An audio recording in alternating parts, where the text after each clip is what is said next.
On ouvre la revue de presse avec cette question en une des Échos. Mais où sont passées les assises nationales de la réforme administrative? Elles étaient prévues pour fin mars 2015, nous rappelle le journal. Après la tenue de 6 rencontres régionales sur cette réforme, rien ne semble indiquer que le projet va bientôt se concrétiser. Selon les Échos, le retard de ces assises est la conséquence de 2 réformes en stand-by, celle des retraites et celle de la charte de déconcentration administrative. L'emploi sans croissance, le pari fou d'Abdeslam Sdhiri, titre l'Économiste. Confronté à 200 000 demandeurs de travail qui débarquent chaque année sur le marché de l'emploi, le ministre de tutelle propose cette solution. Elle fait même partie des grands axes de sa nouvelle stratégie. Mais de l'avis de nombreux économistes, cette volonté de créer de l'emploi sans croissance est surtout une illusion. Elle a réussi à décrocher la 42e place financière au monde. Casablanca se positionne enfin, selon aujourd'hui le Maroc. Elle a progressé de 9 rangs dans le classement mondial des places financières internationales, un classement du Global Financial Centers Index, le 2e centre financier le plus important d'Afrique. Selon l'article, la place casablancaise affiche sa meilleure performance au niveau des services professionnels, où elle a gagné 11 places. Le rapport prévoit une poursuite de cette progression dans les 24 mois prochains pour Casablanca Finance City. Pour sa part, Libération revient en détail sur l'histoire de ces miliciens du Polisario qui ont tenté de se rallier aux djihadistes maliens.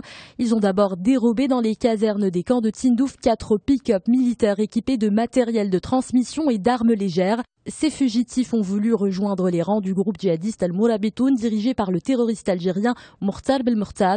Leur tentative a échoué. Un déploiement massif de l'armée algérienne a permis de retrouver les pick-up abandonnés près d'un camp. Selon le journal, les auteurs de cette opération auraient kidnappé le chef des unités spéciales du Polisario avec l'intention de le livrer au groupe Al-Mourabitoun.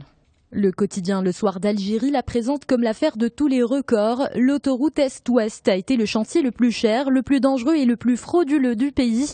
Le procès de cette affaire s'ouvre enfin demain après de longues tergiversations judiciaires. Selon le quotidien, l'étendue de la corruption dans ce dossier est flagrante. On nous décrit un projet qui a coûté beaucoup trop cher et une infrastructure inachevée et dangereuse. Cette autoroute est un abcès pour le pouvoir algérien, commente le journal. Pour Le Soir d'Algérie, il faut s'attendre au report du procès des 23 personnes impliquées dans cette affaire. Parmi ces personnes, des cadres du ministère des Travaux publics. Un autre journal algérien, Al-Watan, qui s'intéresse à la lourde facture des accidents de la circulation. Les statistiques des services de sécurité et du ministère des Transports sont ahurissantes.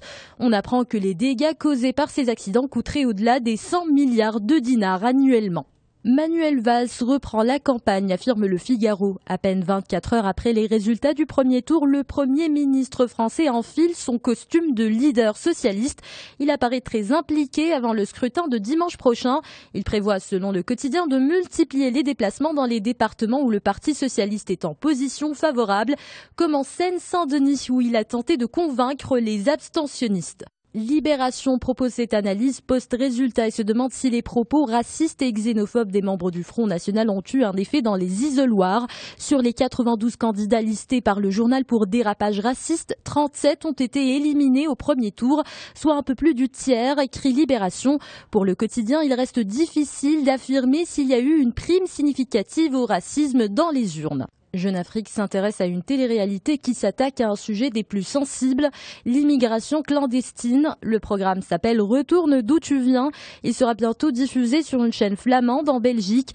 Le concept crée la polémique car il s'agit de faire prendre à 6 candidats le chemin inverse des réfugiés, peut-on lire.